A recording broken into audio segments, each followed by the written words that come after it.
Nós estamos nessa série extraordinária, eu peço que você preste atenção nesse momento. Nós já falamos algumas coisas importantes. Nós falamos na primeira mensagem o seguinte: você não deve usar máscaras, não use máscaras espirituais. Não estas máscaras aqui de proteção contra o Covid, mas máscaras espirituais. Quando você engana em mente, não faça isso na sua vida, para ela ser extraordinária. Seja mais positivo, ou seja, não fica vendo tudo pelo lado do avesso. Tem gente que gosta de ver tudo pelo lado do avesso. Eu tinha um tio que já faleceu, e ele era muito brincalhão, ele era demais. Eu era criancinha, e ele contava cada história assim, sem pé, sem cabeça. Eu era criancinha e eu acreditava. E eu lembro que ele me dizia assim: pode vir bicho contra mim, qualquer bicho.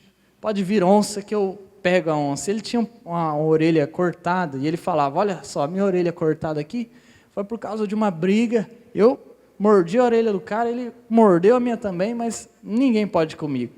E aí ele falou que um dia uma onça veio correndo atrás dele com a boca aberta e disse que ele pegou e armou o soco, socou na boca da onça, que veio correndo, enfiou tão grande que chegou lá no rabo, e ele pegou no rabo e puxou ela do avesso, assim.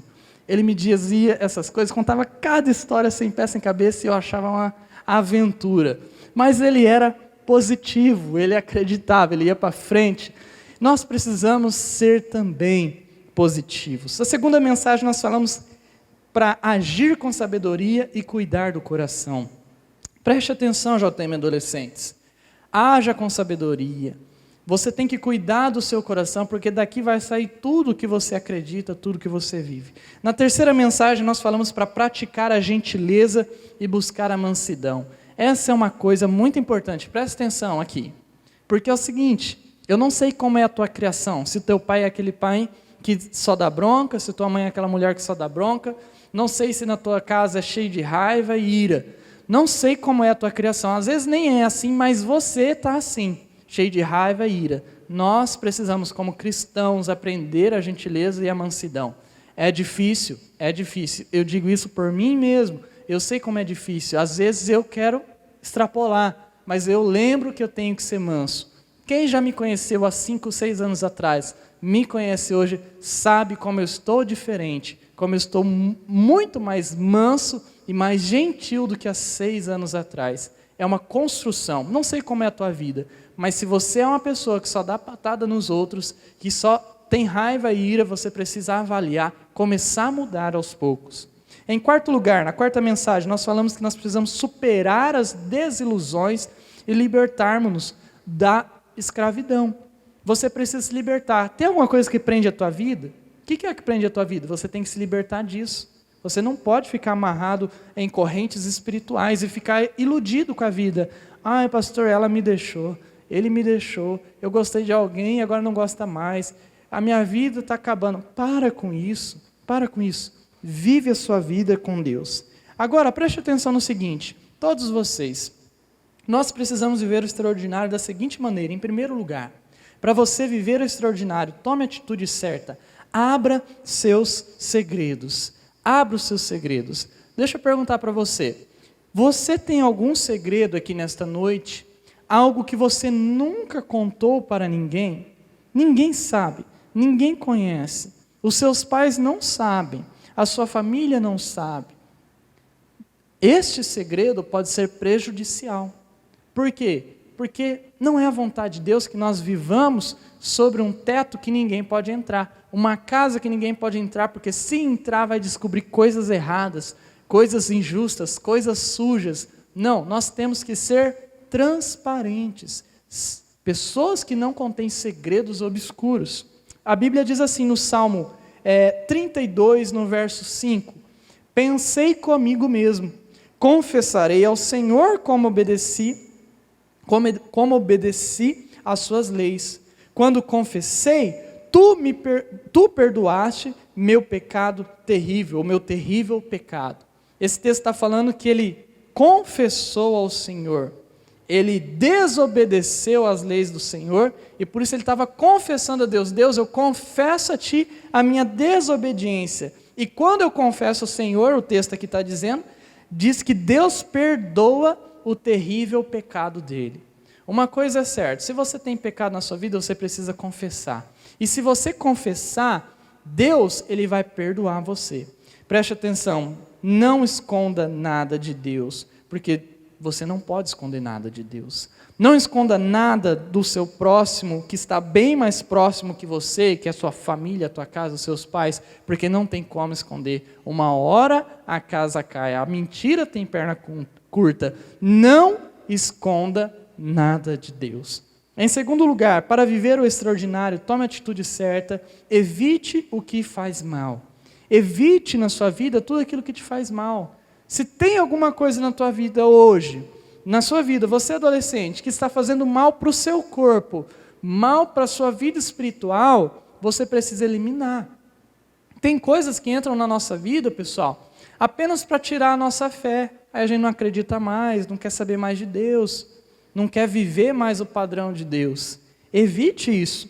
A Bíblia diz assim lá em 1 Pedro capítulo 1, no verso 11, desviem-se do mal e façam o bem, procurem viver em paz, mesmo que tenham que correr atrás dela para agarrar e segurá-la. Veja só que legal.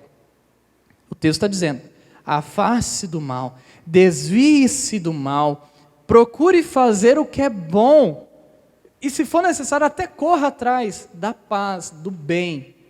É isso que nós temos que fazer, buscar fazer o que é bom. Se você tem feito alguma coisa ruim na sua vida, pare exatamente, você precisa buscar o melhor para a sua vida.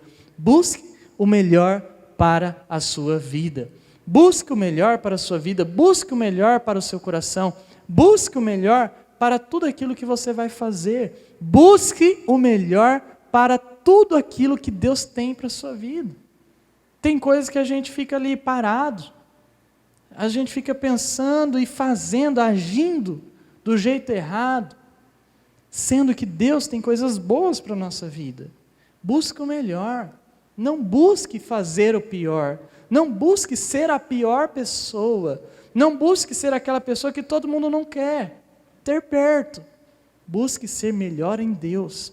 Em terceiro lugar, e por fim, para viver o extraordinário, tome a atitude certa, aprenda a pensar. Você tem que pensar certo para viver o extraordinário. E o que é pensar certo? É não deixar a mente sendo levada. Sabe de uma coisa? Fazem umas 3 ou 4 semanas, um mês e um pouquinho, que eu estou fazendo como eu posso dizer? Eu estou meditando. Eu fiz um exercício de meditação, aprendi um exercício de meditação com Deus, tá? Não é meditação sem Deus, não é nada budista, sei lá o quê. É uma meditação com Deus. Eu aprendi uma meditação com Deus. E eu tenho feito essa meditação com Deus, principalmente nas noites que eu não consigo dormir. Igual ontem eu estava sem sono, não conseguia dormir e eu precisava dormir. Já era mais de meia-noite e eu não quero dormir mais do que meia-noite, porque é uma atitude que eu tomei para a minha vida ser mais saudável. E aí eu estava ali depois da meia-noite, era meia-noite e pouquinho já, e eu queria dormir e não conseguia dormir. Então eu comecei a fazer a minha meditação. E logo eu peguei no sono. É uma meditação, 1 hora eu posso explicar para vocês, mas é algo que você foca numa coisa que Deus está fazendo para você, uma coisa que Deus já fez, você foca em Deus, você começa a imaginar Deus, você respira, você sente o ar que Deus está te dando, e aquilo vai tranquilizando você. Você precisa aprender a pensar. Se você não aprender a pensar, você vai cair no que hoje já é chamado de a síndrome do pensamento acelerado, que é a pessoa que não para de pensar um minuto, o adolescente que não consegue parar. E sabe de uma coisa? Sabe o que é o pior de tudo isso? É que quando você não sabe pensar, você não consegue ficar sozinho consigo mesmo. Quando eu digo sozinho consigo mesmo, é você somente Deus. É você sem celular, é você sem computador, é você sem nada. Sabe por que muitos não conseguem ficar sem um computador, sem um celular, não conseguem ficar conversando? Porque, na verdade, não é que eles gostam daquilo lá. É que, na verdade, é uma fuga para não ficar sozinho consigo mesmo. Porque não aguenta ficar sozinho consigo mesmo. A pessoa é tão ruim, tão chata, é tão sem Deus, tão sem vida, tão sem conteúdo, que não consegue ficar consigo mesmo. É uma coisa que a gente corre o risco de acontecer com a gente, com nós cristãos. Então, por isso eu digo a você, adolescente, aqui nessa noite, se você quer viver uma vida extraordinária, aprenda a pensar corretamente. A Bíblia diz lá em Hebreus capítulo 3, no verso 1, vocês que estão escolhidos para o céu, eu quero que vocês agora pensem neste Jesus, aquele que é o mensageiro de Deus e o supremo sacerdote da nossa fé. O texto está dizendo que a gente precisa aprender a pensar. De que maneira? Pensando em Jesus, no mensageiro de Deus. E aqui uma pergunta para você refletir, para logo nós irmos para a rede. Você tem pensado em Jesus? Pastor, por que eu tenho que pensar em Jesus? Para com essa neurose. Poxa, nós somos cristãos, nós servimos a Deus. Você tem pensado em Jesus? Por isso eu preciso dizer o seguinte, pense 2 vezes, pense com fé. Pense com fé. Eu preciso aprender a pensar com mais fé. Você precisa aprender a pensar com mais fé. Sabe o que é aprender a pensar com mais fé? É você, nas suas atitudes, refletir se aquilo combina com a fé que você tem. Nós precisamos ter mais fé, pessoal. O mundo está sem fé. A nossa geração está sem fé. Eu sei disso, porque às vezes quase que eu escorrego por isso também. E eu preciso dizer a você, nós precisamos cultivar uma vida de fé. Tenha fé, porque a fé muda a história.